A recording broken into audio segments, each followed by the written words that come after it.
I have no clue about what I want to do with my life. I have no interest because I saw every subject as a study, as work, and I excelled at every subject just for the purpose of excelling and not learning. And quite frankly, I'm very scared.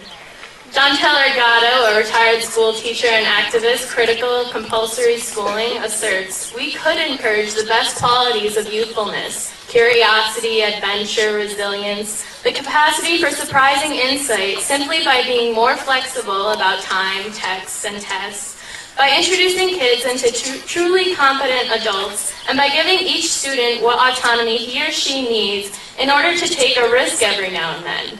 But we don't do that. Between these cinder block walls, we are all expected to be the same.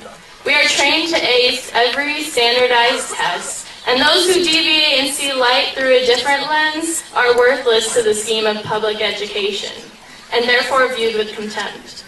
H.L. Mencken wrote in the American Mercury for April 1924 that the aim of public education is not to fill the young of this species with knowledge and awaken their intelligence.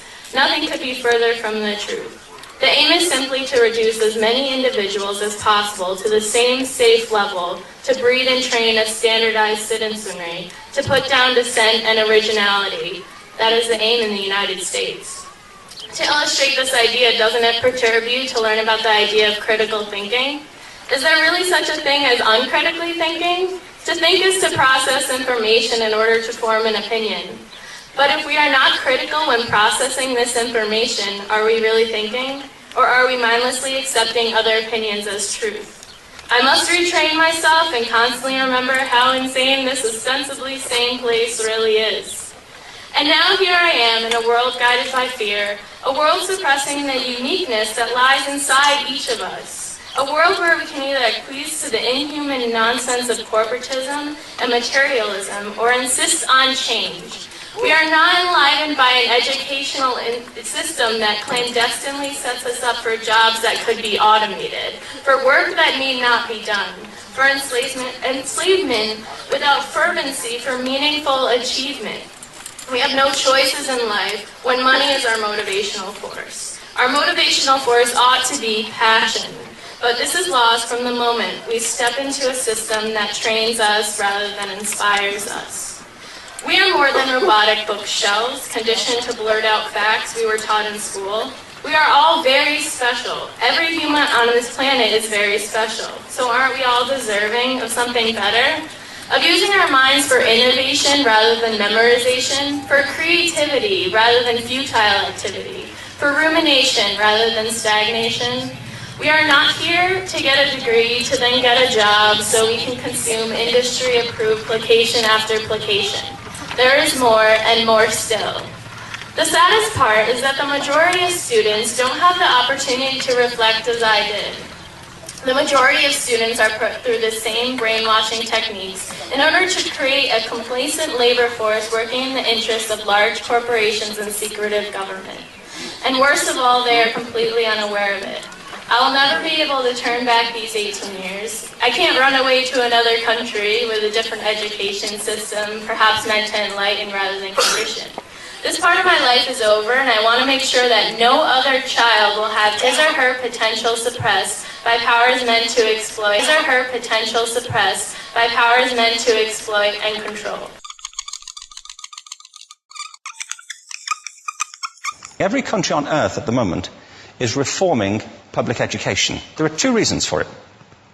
The first of them is economic. People are trying to work out, how do we educate our children to take their place in the economies of the 21st century? How do we do that?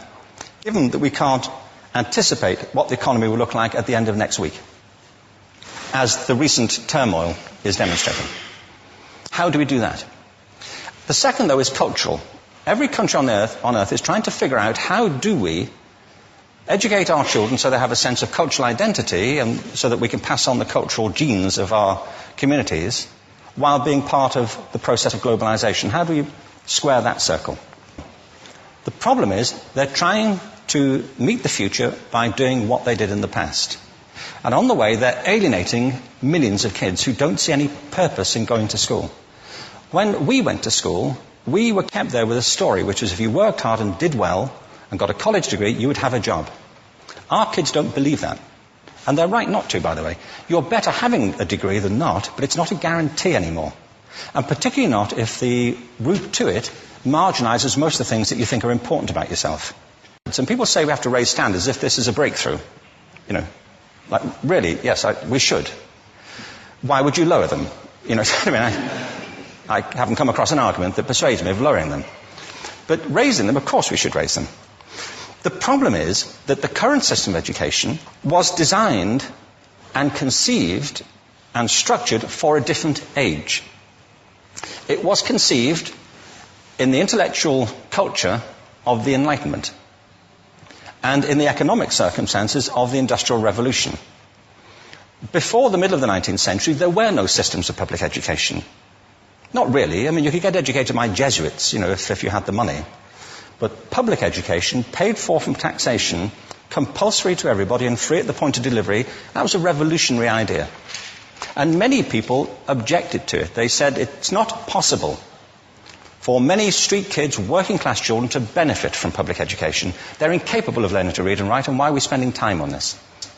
So there's also built into it a whole series of assumptions about social structure and capacity. It was driven by an economic imperative of the time, but running right through it was an intellectual model of the mind, which was essentially the Enlightenment view of intelligence. That real intelligence consists in the capacity for a certain type of deductive reasoning and a knowledge of the classics originally, what we come to think of as academic ability. And this is deep in the gene pool of public education, that there are really two types of people, academic and non-academic, smart people and non-smart people. And the consequence of that is that many brilliant people think they're not, because they've been judged against this particular view of the mind. So we have twin pillars, economic and intellectual. And my view is that this model has caused chaos in many people's lives. It's been great for some. There have been people who've benefited wonderfully from it. But most people have not. Instead, they suffer this. This is the modern epidemic, and it's as misplaced and it's as fictitious. This is the plague of ADHD. Now, this is a map of the incidence of ADHD in America, or prescriptions for ADHD. Don't mistake me here. I don't mean to say there is no such thing as attention deficit disorder. I'm not qualified to say if there is such a thing. I know that a great majority of psychologists and paediatricians think there is such a thing. But it's still a matter of debate. What I do know for a fact is it's not an epidemic. These kids are being medicated as routinely as we had our tonsils taken out. And on the same whimsical basis, and for the same reason, medical fashion. Our children are living in the most intensely stimulating period in the history of the earth. They're being besieged with information and calls for their attention from every platform, computers, from iPhones, from advertising holdings, from hundreds of television channels. And we're penalizing them now for getting distracted. From what? You know, boring stuff at school, for the most part. It seems to me it's not a coincidence totally that the incidence of ADHD has risen in parallel with the growth of standardized testing. Now, these kids are being given Ritalin and Adderall and all manner of things, often quite dangerous drugs, to get them focused and calm them down. But according to this, attention deficit disorder increases as you travel east across the country. People start losing interest in Oklahoma.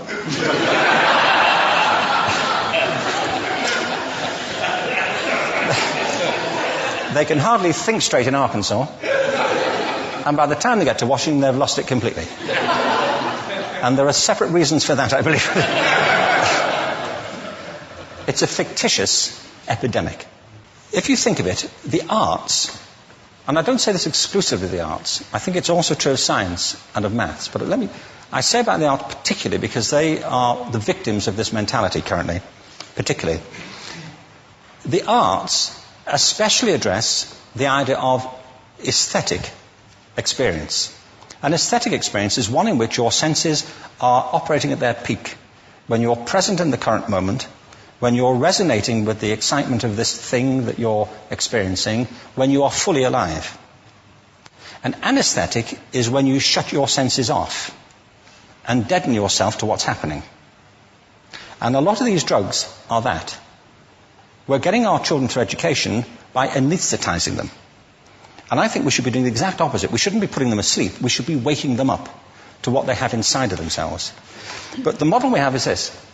I believe we have a system of education that is modeled on the interests of industrialism and in the image of it. I'll give you a couple of examples. Schools are still pretty much organized on factory lines, ringing bells, separate facilities, specialized into separate subjects. We still educate children by batches. We put them through the system by age group. Why do we do that? Why is there this assumption that the most important thing kids have in common is how old they are? It's like the most important thing about them is their date of manufacture. You know what I mean?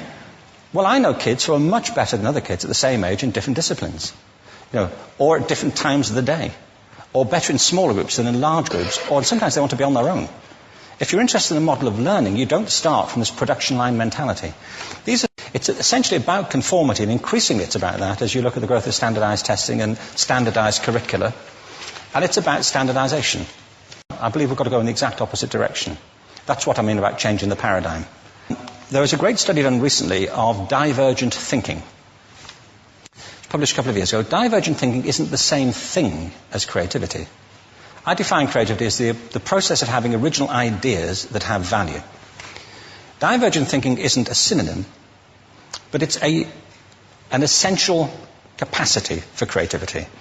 It's the ability to see lots of possible answers to a question, lots of possible ways of interpreting a question, to think what Edward de Bono would probably call laterally, to think not just in linear or convergent ways, to see multiple answers, not one. So, there are tests for this. One kind of cod example would be people might be asked to say, how many uses can you think of for a paperclip? One of those routine questions. Most people might come up with 10 or 15. People who are good at this might come up with 200. And they do that by saying, well, could the paperclip be 200 foot tall and be made out of foam rubber? Does it have to be a paperclip as we know it, Jim? Now, there are tests for this, and they gave them to 1,500 people. This is in a book called Breakpoint and Beyond. And on the protocol of the test, if you scored above a certain level, you'd be considered to be a genius at divergent thinking. Okay? So my question to you is, what percentage of the people tested, of the 1,500, scored at genius level for divergent thinking? Now, you need to know one more thing about them. These were kindergarten children. So what do you think? What percentage at genius level? 80. 80, okay. 98%. Now, the thing about this was it was a longitudinal study. So they retested the same children 5 years later, ages of 8 to 10. What do you think? 50? They retested them again 5 years later, ages 13 to 15. You can see a trend here, can't you? Now, this tells an interesting story, because you could have imagined it going the other way, couldn't you? You start off not being very good, but you get better as you get older. But this shows two things. One is we all have this capacity, and two, it mostly deteriorates. Now, a lot of things have happened to these kids as they've grown up. A lot. But one of the most important things that happened to them, I'm convinced, is that by now they've become educated. They've spent 10 years at school being told there's one answer, it's at the back. And don't look. And don't copy, because that's cheating. Outside schools, that's called collaboration, but inside schools.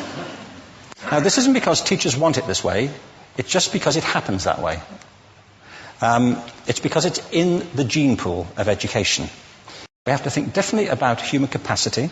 We have to get over this old conception of academic, non-academic, abstract, theoretical, vocational, and see it for what it is, a myth.